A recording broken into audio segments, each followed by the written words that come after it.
When you first got to your first group home, what was that experience like? It was horrible because I didn't know how to read or write. I didn't know math. I didn't go to school, so everyone was more advanced than me. Tell me about some of the earliest memories you had with your mom. Oh, they're all good, man. Like all the memories I had with her, she's just a beautiful Sicilian woman, and like she was never abusive. It's crazy, man. I think a lot of us kind of take for granted our childhood when we have even just one parent, but to have one parent is still a blessing compared to having no parent. No matter how kind they were to me, I always felt like an outcast. I always felt like beaten puppy that they were just trying to take care of and doing their thing. And I know that wasn't the truth. Some of your experiences in life that might have been hardships, what you can label them trauma, whatever you want, but those create these characteristics that could be flawed or could be good. But for the most part, it's self-defense mechanisms that we kind of create for ourselves, and which makes sometimes it hard to accept love.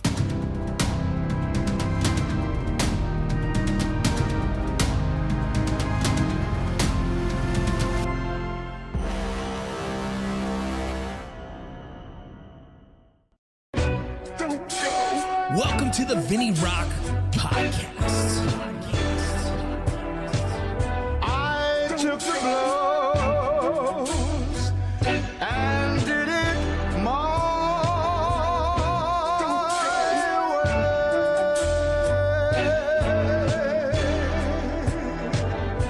way. It's time. The Vinny Roc Podcast.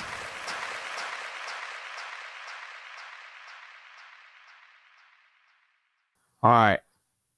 I got some sponsors real quick. Word. Core Medical Group, again, I'm just getting all my blood work done again. If you guys are curious about what's going on with your life, I'd recommend just go and get baseline blood work first. You can get it through Core Medical. And then from there, if you need any kind of hormone replacements, they can help you with that. So go check them out. Straight Razors on Instagram, grimblades.com, selling knives. I just used one this morning. This now my favorite field knife, so you guys go check them out.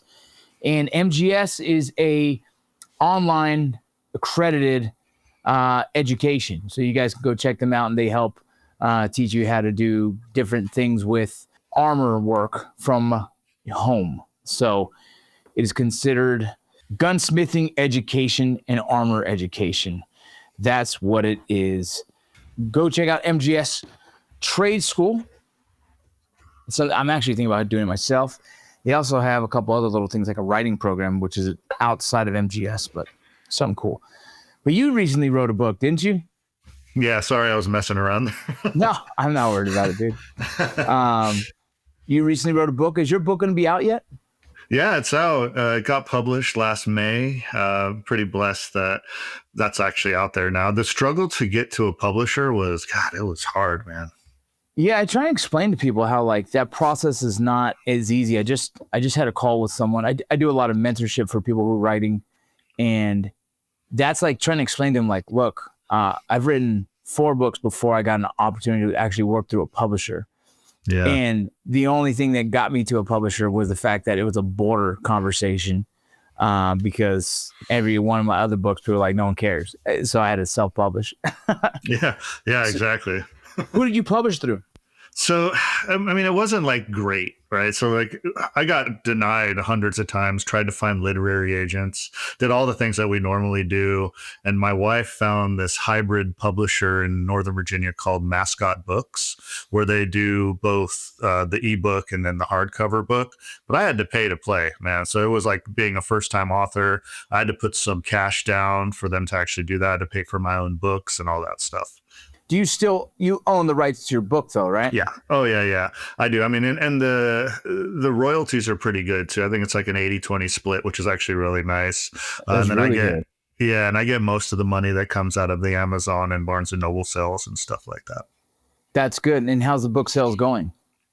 I mean, not great because I'm terrible at like advocating for myself, and I'm terrible at marketing and all the things that I should be freaking good at. I'm not. And my wife, again, she gives me so much shit because I just don't do it for myself at all.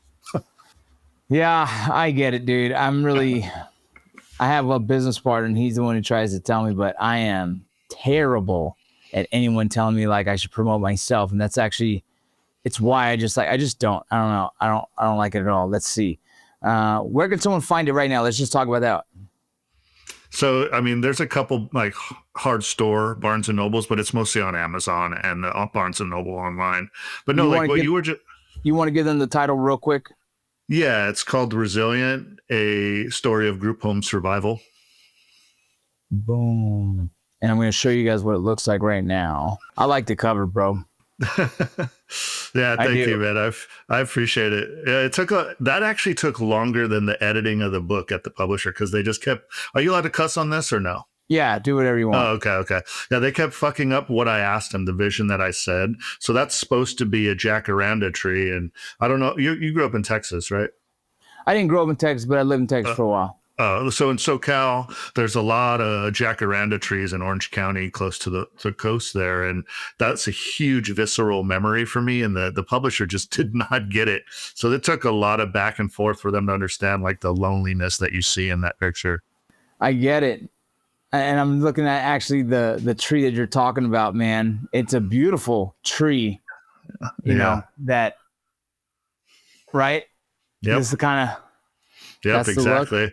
Yeah, and like there's a lot of parts of the book where I tried to bring that back in. I think one of the actual chapters is called Jacaranda, but for me, I remember most is when my mom she got picked up by the cops and rolled up in front of our house.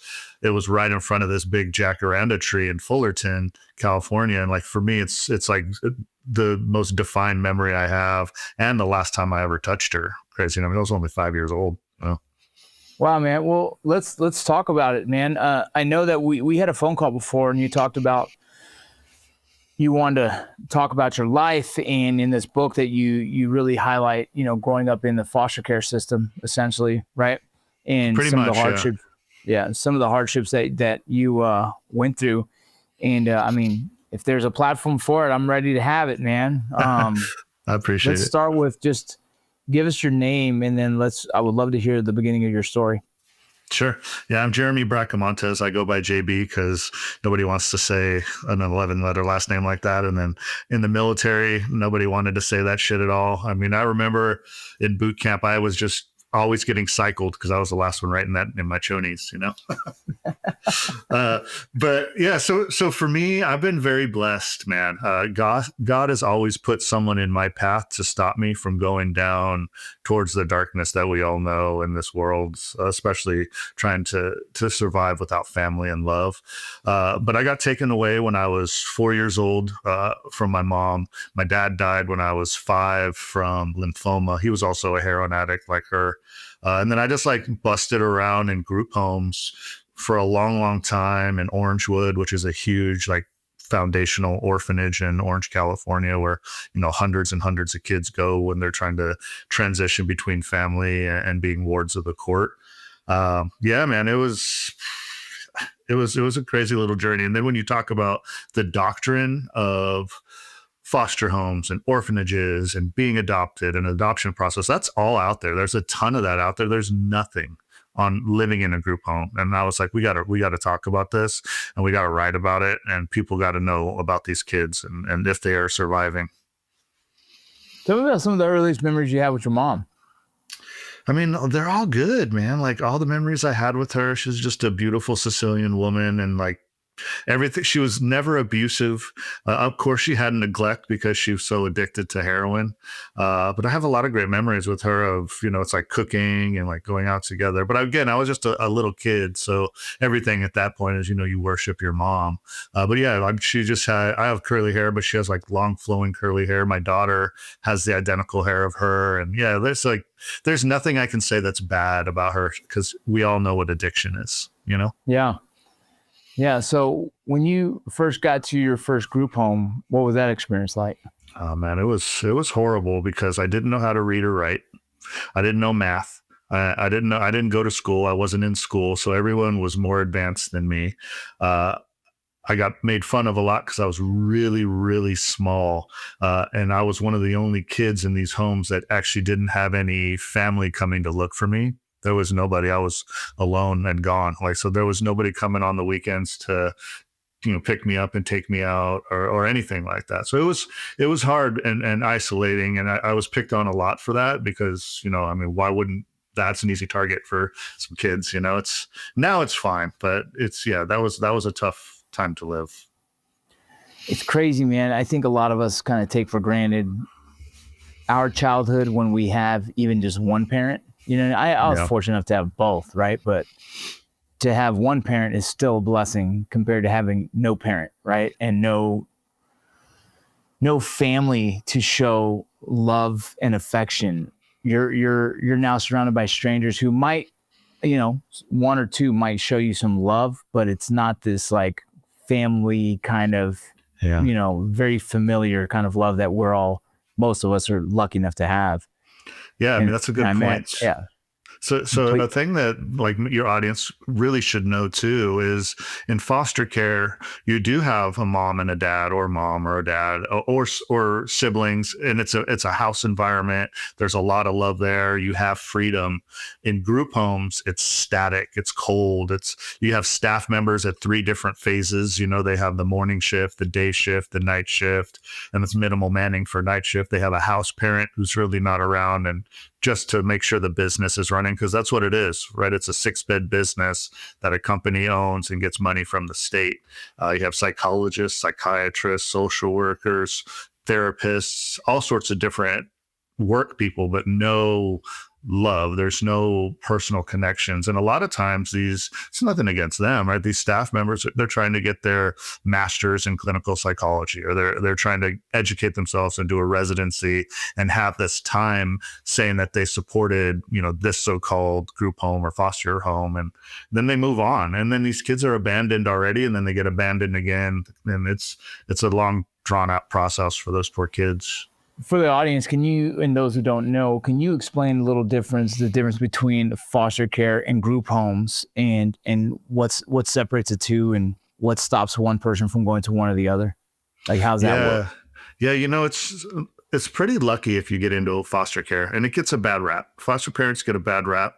Almost all of them are saints, right? Think about taking in a kid that you don't know that has emotional problems, physical problems, developmental disabilities, and treating them like your own child, bringing them into your house with your own blood children. It's very different, and it's a very inviting, loving space. In group homes, you have 2 to a room. It's very military oriented. That's why my boot camp was so easy for me. It's you wake up at this time, you make your bed, you get your ass to the bus stop, you eat your breakfast, you come back and recycle and do it all over. There's no freedom. If you're at school, there's no staying after school. You don't have friends like that. There's no parties you can go to. You can't even go to your own backyard without having a staff member watching you, thinking that you're going to run away. It's night and day difference. And the visitations are very different too. So if you're in foster care and you're trying to get back with your mom or dad, they're always allowed over. In group homes, it's very hard to get that access to any type of family member in that home. And then the psychology part of it is really rough. Like in foster care, you don't have to do weekly like group sessions with other kids, with social workers and psychiatrists. You don't have to take IQ tests and all these other tests with psychiatrists and stuff. It's crazy different. Well, why did you go to group and not foster? That's a good question. And I still don't know how this happens, but once you're in the group home systems, it's almost impossible to get into foster care. So if you're, let's say, in Orangewood, which is where hundreds of kids go before they go to group homes or foster care. Once you're in foster care, you usually get a stay in that. And then in group homes, you're stuck in that. I don't know at that point who chooses where one goes or another. It might have to do with disabilities, or for me I had like extreme emotional trauma, and maybe there's violence involved in this because some of these group homes are disciplinary based. I don't know the answer to that. And that's also why I wrote this. I'd love to know the statistics. Yeah, that's super interesting. It sounds a lot to me like inpatient addiction clinics where, they're stuck there all day. There's always a psychiatrist there. There's always someone kind of overwatching the whole system. They're very regimented in how they eat in the groups and sessions and things like that. Yeah, no, that's exactly right. And some of these group homes are actually medically funded. So if if their disabilities are so severe, they have to be in a medical environment. So a lot of the group homes are broken out into, if you have like a light developmental disability like autism or Down syndrome, and you're able to take care of yourself, you're in one home. And then there's another where you can't take care of yourself. You have really bad physical disabilities or nerve damage or something like that. And then there's the emotional ones where the kid is emotionally neglected, and then they break it out by male and female 6-bed homes. But every one of those has medical stuff attached to it. So if they get a kid that maybe he got beat real bad and had like a shunt in his head from like water damage and brain damage, he has to partially be medically, he has to go to a medical facility partially too. Was your mother still alive, right? Dude, that's a good question, man. So when I was 19, I joined the Navy. I tried college first. She was still in prison for robbing a bank. She robbed a bank when I was 10 years old, and lost all her parental rights and shit. And I knew at that point I was fucking stuck in the homes forever. But at 19, I went into foster care at 17, but the foster dad I had, he found her parole officer, and I started talking to her then, and I had just got to my first duty station in Fort Meade, Maryland. And that was some of the last conversations I've ever had with her. And I don't know if she's alive. I've looked for the death certificates and things, but the very last time I, again, ever touched her was that day that I got taken from her when I was little. Wow. Okay. Crazy. I got to back up here. So Yeah. 5 years old was the last time you said you kind of hugged your mom, had physical touch with her, and then she goes to prison, you go into group. And then from there, you lost contact with her completely, or did she at some point, you said somewhere around 10, you heard that she robbed the bank? How did that? So she would send like letters and like postcards from jail. She was very humiliated, so she didn't want to talk to me. I remember one time I actually really enjoyed talking to the psychologist. That I was fascinated with how they diagnosed people. So I had a really good relationship with them. So one of them, his name was Dave. I don't know if I'm allowed to say his last name or not because he's still in practice. Okay. But he was cool as hell. We had a great relationship. So we put this plot together to pretend like we were her parole officer. And we went she was in whatever prison's in Long Beach. I forgot the name of it. But she was in the Long Beach women's facility. And we went in there and pretended to be parole officers. And I remember seeing her. You could tell she had just showered because she had like this long, wet, curly hair. And it was kind of like wet over like a gray sweatshirt. And I remember just like looking at her looking at me, and she just started crying, turned around and walked away. Didn't even get to talk to her. She was just brokenhearted. Damn. And are you her only child? Yeah. My goodness. Okay. And so then you were in group home from 5 all the way up until how long? Until I was about 16 and a half. Then I went into foster care, which is it's a crazy story too. And that's why I stopped the book at 16, because I didn't want any interference with group home. Yeah, no, I understand that completely. Because when I was writing my book, I'm like, I don't want to take away from what the story's supposed to be in this book, because I have all these other little, twists and turns in my life. But when you get your first group home, is it something that you just stay for, 10 years, or do you kind of age out of one and go to another and like a preteen and whatnot? Yeah, and that's another amazing question. So for me, I got put in a lot of group homes before I was 8 years old. So from like 4 to 8, I was in about 4 different group homes. And it was mostly because they couldn't handle my emotional trauma, and neither could I. So I was always very sad. And I had like just emotional damage that I couldn't really handle. And so I got sent back to Orangewood a few times. But when I was 8, I got put into the South Coast Children's Society group home system, and it was phenomenal. It was Christian based. Everyone was just really amazing, and they were very picky on who they brought, the kids who they brought into the homes. So yeah, I stayed there from 8 to 16, but from 14 to 16, I got put into what they call an emancipation home, and that was horrific, man. That was just like the worst. All right. Well, I want to ask this now, because it's super interesting. You keep saying you went back to, what was the orange facility? What's it called? Orangewood. Orangewood. So is Yeah. that like in the military, we have like in processing before you get to your unit? Is it some kind of like, yeah. And so from there, they kind of do a reevaluation, determine what's best for you next kind of thing?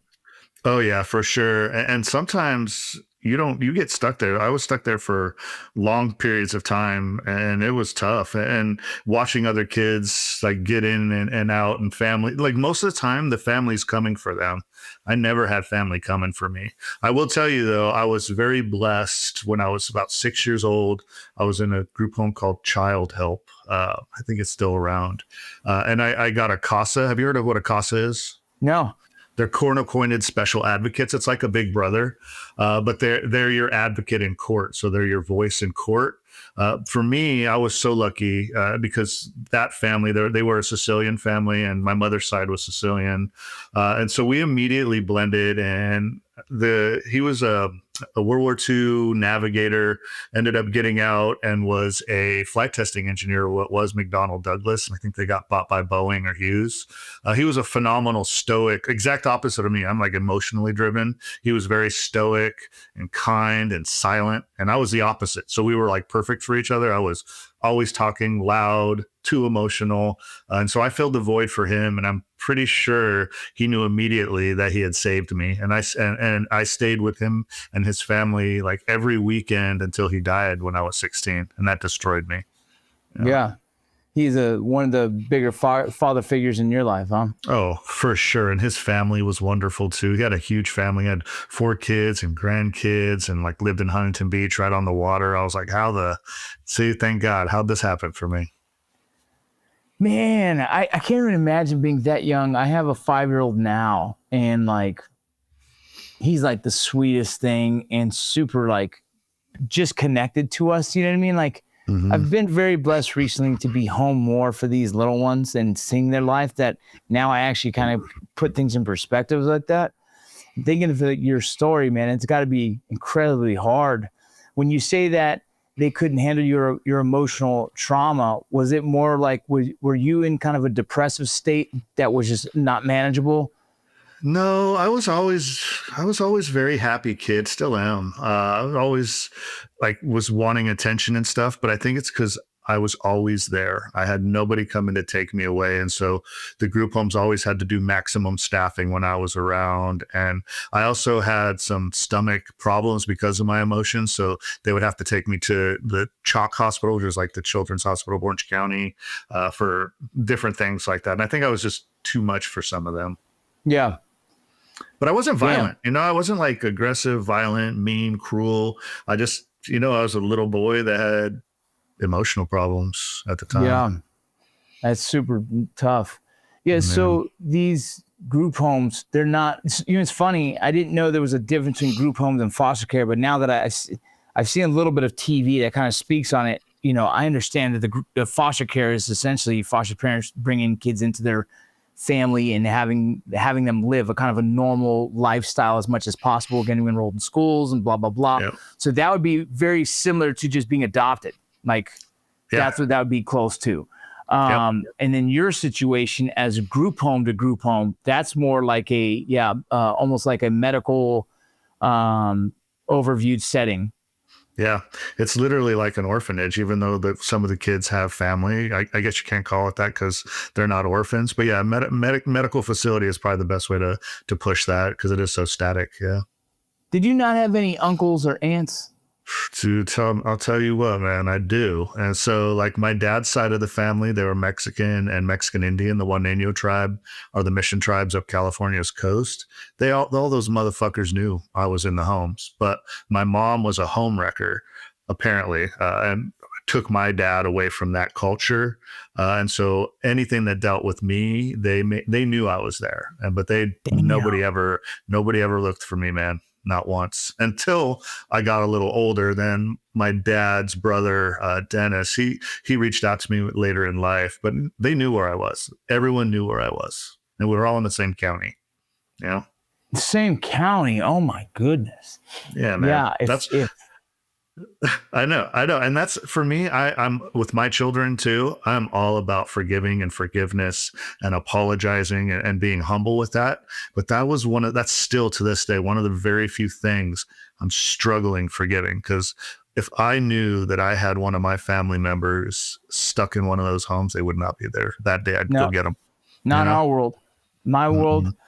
brothers, families, sisters, families, any of them kids, anyone needs help, like we're all in. And I know that goes Yeah. for us as well. We do in our, I think everyone kind of does this. Like, if me and my wife died in a plane crash, who would take over our kids? You know what I mean? I imagine everyone would step up and try and assist in that effort. We have a lot of damn kids. We probably bankrupt everybody. You got like 7, don't you, or something like that? We have a total of 8, but most of them are adults already. Well, the top 3 are, go ahead. So you made me think of something too, because like are you a blended family? We are. Yeah, so are we. So my wife has 2 and I have 3, but they're all adults as well, except for one left, man. So very similar. Yeah, we have 3 that are pretty much adults. My 7-year-old, he's turning 18 soon. And then you have a 19-year-old who's turned 20, and then you have my 22-year-old. So, they're all, those 3 are out the house doing their own thing. You know what I mean? Not meaning they don't need our help, right? There's always calls, there's always support. It's more stressful to me now that they're out of the house, because then they can make really silly choices. But what's up with kids these days, man? It's not the same. Yeah, no kidding. Useless. They're probably like, I wish I was adopted. Like, oh, okay, my bad. Yeah, I'm gonna send them your book. Hey, fucking be careful what you wish for. That's why. So that was actually why I really wanted to get it published, because my wife was like, "Your kids gotta know. They gotta read this, and they gotta know." Because they knew a little bit, but I didn't share too much about it. So all my kids have like the first signed copies. Yeah, that's, it's funny. I'm writing a book right now, and I've like struggled to like find the inspiration for this book. I know what I want to write. I know the concept. I know the things that I want to put into this book. And it really was like a path of me trying to tell things about my life that probably led to some either hardships or good things, whatever. Really hard to explain this. This isn't like my autobiography. This is like the little glimpses of certain moments that were very impactful. I'll say it that way. Yeah. And I just couldn't get it done. I realized like, no, you know what? This whole book is going to be written directly for my kids. Like, here's some things, the important things in my life that you should probably know to see exactly how I handle them, and good or bad. Like, here's my foundational story. It's scary, man. It's scary. Oh, dude, There's a lot of fear. There's a lot in this book that I think they're going to be like, well, shit, interesting.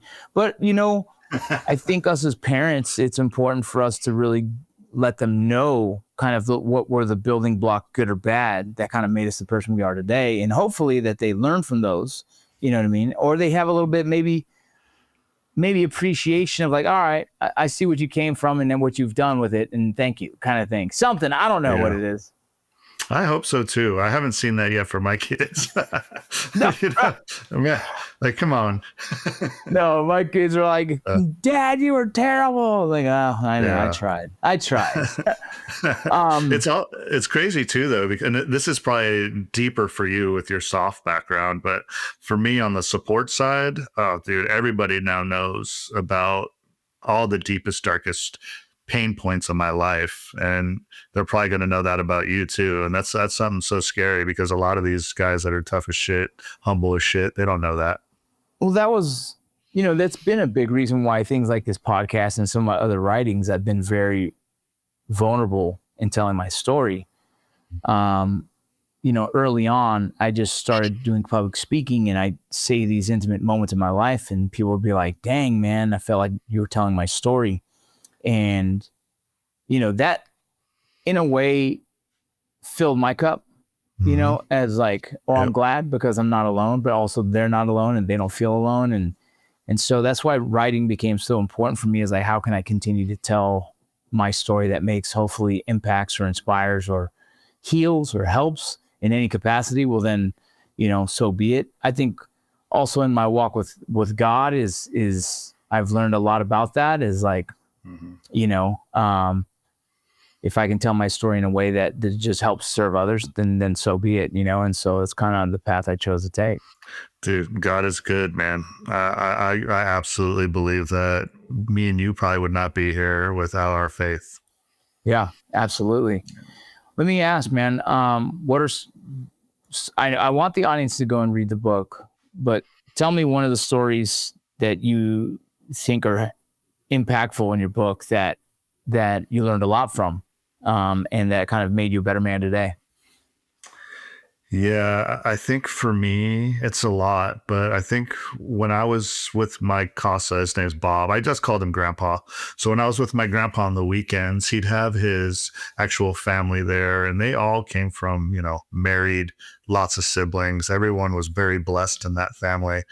And I always, no matter how kind they were to me, I always felt like an outcast. I always felt like I was like a beaten puppy that they were just trying to take care of and doing their thing. And I know that wasn't the truth, but for me, and to answer that is like the hardest thing for me was to accept who I am that way and try to be the best possible me without eating that darkness and the negativity that I brought onto myself. And that led me to just always be who I am now today, which is, it's hard because I'm a little overly kind and I'm too nice to people sometimes, but it comes from that, right? Especially when you're doing soft support in that environment, you're with like the most amazing, humble people in the world. And so that really benefited me because I was an open book to them and they could trust me. I was genuine and they knew that they could count on me and I was always available, Yeah. Yeah. It's interesting how some of your experiences in life, and I'm speaking for everyone, that might've been hardships, what you could label them trauma, whatever you want, but those create these characteristics that could be flawed or could be good, right? But for the most part, it's self-defense mechanisms that we kind of create for ourselves, and which makes sometimes it hard to accept love, hard to accept, friendship. It's hard to trust people, and it's hard to accept that we're deserving of this kind of, reciprocation of affection, love, loyalty. And that's an interesting one because a lot of my guys who are special operations have trouble with having healthy relationships because most of the time it becomes a self-defense mechanism to be self-destructive. You know what I mean? There's no way I'm deserving of this kind of love. There's no way that, there's too much inside that is darkness that you're trying to cover up with other things, that there's no way life should be this easy. I had to create chaos. Yes, that's damn well said, man. You're absolutely right. I mean, you got lots of deployments. I got lots of shitty ass deployments too. And it caused some major issues with previous, spouse and stuff like that. But yeah, you're right. I'll tell you though, man, the way I grew up and doing this in the military, I can read a room better than most people. Emotionally, like I can read when someone's not being honest. I can read through a lot of things because I was always sitting in the background, not really noticed, but being part of something where I had to control my emotions because I was all by myself all the time. Yeah. Yeah, that's interesting. You do learn kind of these superpowers, right? I grew up in LA. I'm very observant of my surroundings. When I was younger, you had to see colors. You had to see enemy. You had to see conflict. You had to see all these things. I say enemy more so like you can look in a room, see Bloods and Crips, and you're like, probably not the room I'm going to stick around in. I got to go. You know what I mean? But all these things as a kid, I grew up.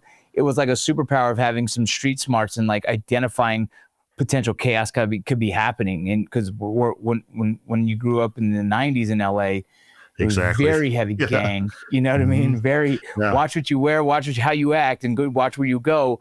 So that us as kids all knew that like secondhand. It was just it was our superpower growing up in the San Fernando Valley, essentially. But my kids don't have that ability, right? You know what I mean? They grew up private school, and so their superpowers might be different, but at least it's funny how we all kind of we create these things that help us be safer in our environments. Yeah, SoCal, it's not like in the freaking shows, man. And Orange County's bad too, man. It's not Huntington Beach and freaking Newport Beach, man.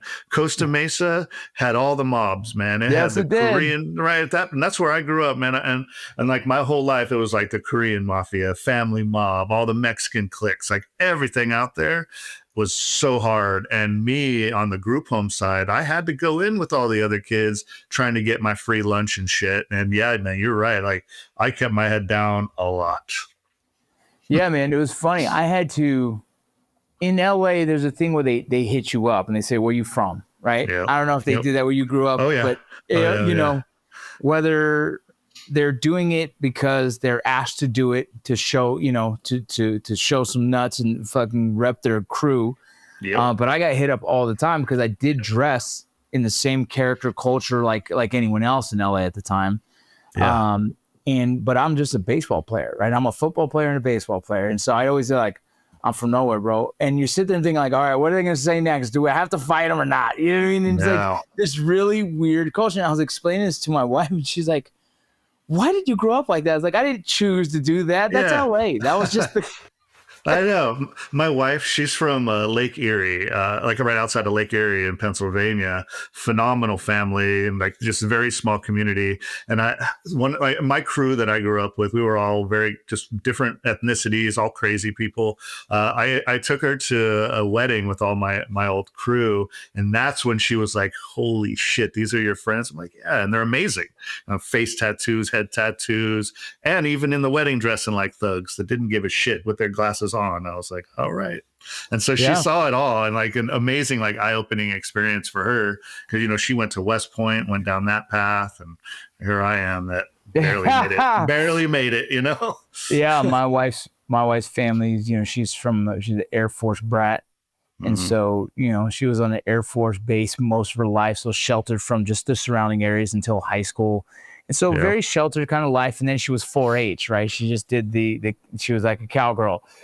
And when she went to LA, she saw the movies and thought like, this is going to be awesome. And she goes, oh, it's really dirty. Like, yeah, it's LA. Yeah. It's not all Beverly Hills. You know what I mean? It's not. Yeah. And the funny thing, explaining to her like how LA works was she was like, I couldn't even imagine. And it was just funny for us.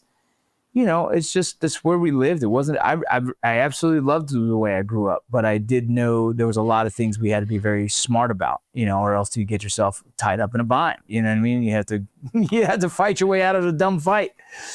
Yeah, that probably did you good because you went through all the Ranger schools and all that stuff, right? Like that probably was like elemental for you.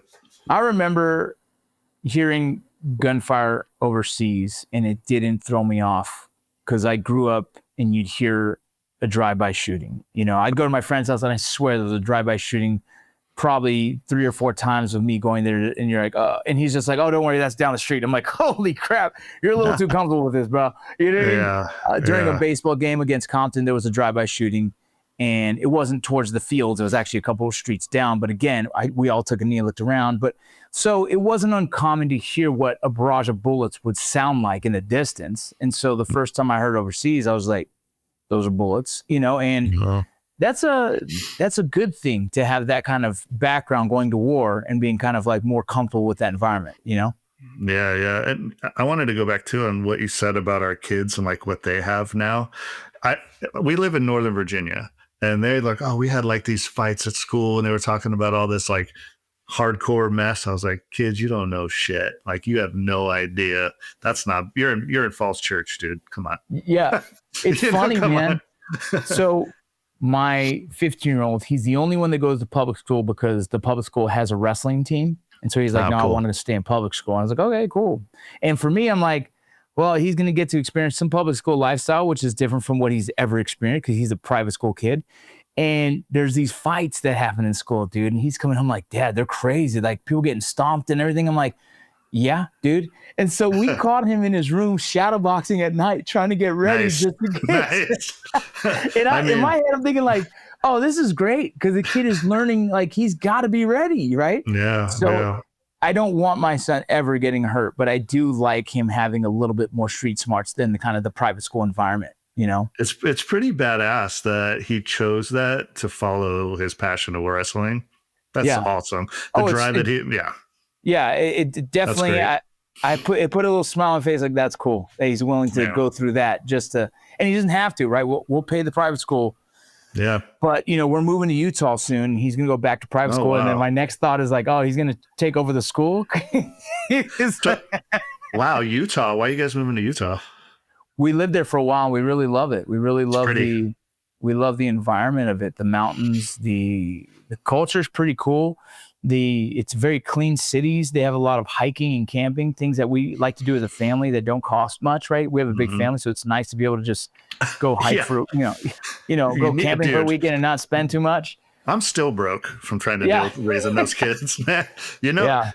Crazy enough, and I can talk to you offline on this, but there's a pretty large soft presence out there doing the SIGINT side of stuff.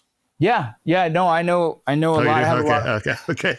Yeah. I have a lot of good buddies out there. We will talk offline on that for sure. But, I jumped on with a couple organizations now who do a lot of trying to do good, man, trying to better the world. And so that's been exciting. Utah, what we didn't realize, we were there for 7 years, just under 7 years, about 6 something. And, we moved to Texas, just kind of downsizing life. Hollywood slowed down, and we had to kind of like make some adjustments. Like it was kind of like a preemptive. Like, I saw the bank, I saw the money coming in, saw the money stop, and I was like, okay, let's make. We talked about moving back to Texas to get closer to family, so let's do it. Yep. And we did. We pivoted everything, and about 6 months ago, I sat with the family. I'm like, so let's do an assessment. What do we think? And all of them were like, we go back to Utah. That's awesome. That's awesome. Well, they go, let's go back to Utah. So we're packing it up and heading back. And you got another gig coming up too, right? You're doing some new shit. Yeah, I'm working right now with the federal government. That's awesome, dude. But the cool thing about that is like the position I have specifically, I travel quite a bit. So I'd rather put the family where they're comfortable the most, and then I'll just go ahead and just do the travel. And so that's what we're doing. That's awesome, man. That is so. And is it CBP stuff? It is. Yeah, I still work for CBP in the Border Patrol area. No shit. I'm not an agent anymore, so that's hard for me to do. Like, to not be an agent, to not be the guy with a gun. But I think the position I have, I'll make a bigger impact. One of my old Navy buddies that I did targeting with, he's the J2 down there, man. He's what? He's the J2. Really? I'll talk to you about it off this. But we'll talk about it, man. Yeah, but, he's a good connect to have, man. Yeah, that'd be good. I'd love to meet him. I go to DC quite a bit. No, he's there. He's down there in El Paso. Oh, is he? Mm-hmm. Okay, good. Yep. Yeah, I travel there all the time too. So we'll figure that out. But your book, tell me real quick. I want to make sure that I'm giving you all the love we can for the book. That's cool. What do you hope that you get out of this book in the sense of not like financially, but what do you hope that some of the impacts you might make with it? I actually like talking like this too. Like, I'm terrible at self-promoting, like we were just talking about. I think for this, like, I'm still in the red. Like, I know I'm not going to really make money on this. I just want to get this in the hands of like educators, folks that can make a difference in the homes, maybe in institutions or universities, and have it maybe be some doctrine to have a better understanding of. I'm not in this at all for the money. If I was, we wouldn't be where we're at. Yeah. Well, good, man. Yeah. I commend you for writing the book, man. It's not easy to write. I know. Likewise. It's as much as I wished it was a living of mine to write every. Yeah, me too, man. Me too. I'm on my second book as well. Good. But mine's fiction. Really? Yeah. That's my next try. Do you know what's crazy is, I know we probably got to cut, but I now know that I'm like pretty crazy because all of those dialogues that I'm creating with these characters is supposed to be the hardest thing in writing fiction. That shit's easy, man. Like all of those crazy conversations in my head, like I'm justifying it now. You know? So now the words in my head, the voices in my head are justified. That's good. Yeah. I love that. That's funny, man. Yeah, dude, it's tough. But I'll tell you this. So some ways that you could make some money back and actually, go out to reach. There's a lot of these book fairs. Me and my wife go to them a lot. We go to these book little fairs. They're small, man. They're like small book conventions. That's cool. And, they get their little tables. Man, we love to go to these. We love to find like new writers out there that have some books out there, and we love to kind of support in that capacity. So that's a fun thing. I've thought about doing that. Just getting a table and selling my books just directly like that, because you can get author copies and then you can just sign them and sell them for just like $10 more than average. And there you go. So that's a good way of kind of doing it. Some of those, what do they call when you go to like on a Saturday and buy vegetables? What the fuck are those things called? Farmer's market. There you go. Yeah. I've seen the same. People do it at farmers markets too. Yeah. But I don't know. I think it's a good idea. Book some speaking engagements as well. That's the other thing. If someone asks me to do speaking engagements, then I'll say like, yeah, buy, how many audience, or potentially they'll say 50. I say, if you guys buy 50, then don't worry about my cost to show up. I'll just show up and sign them. And so that's another cool way of doing it. That's definitely you, man. I could see that's what you're built for that, man. I'm not necessarily built for that part of it. Yeah. You have a natural ability with that. Even in this conversation, you don't know my history, but you were able to delve into it. That's cool. Well, I did know enough that, I just ordered the book while we were talking. I ordered the book. Thanks. So I appreciate I'm going to read it. I have yours too. Well, thank you. I'm definitely going to read it. But, stories like that, I think television, and man, there hasn't been one told like that. And it would be really good to see, that voice come out. I get that a lot from my teammates, actually, the guys that I've worked with. They're like, this would be a really cool movie. I'm like, yeah, that would be amazing, because then it would get across to a lot of people. Let me do this. Once I get it, I'll talk to my manager to have him read it, and let's see what he thinks. And if he likes it, then we'll start getting the screenwriting done. Yeah, that'd be awesome. And we could talk about the business side of it, however you want. Yeah, the business side sucks, but we could. Yeah. Getting them to say yes is all we need so we can make something happen. That's the dream, right? Is to be able to be in a position to tell the stories that I believe deserve to be told. I have a very big problem with purple prose. So you'll see that it's very descriptive writing, which makes it easier for screenwriting. Good. Yeah. That's good.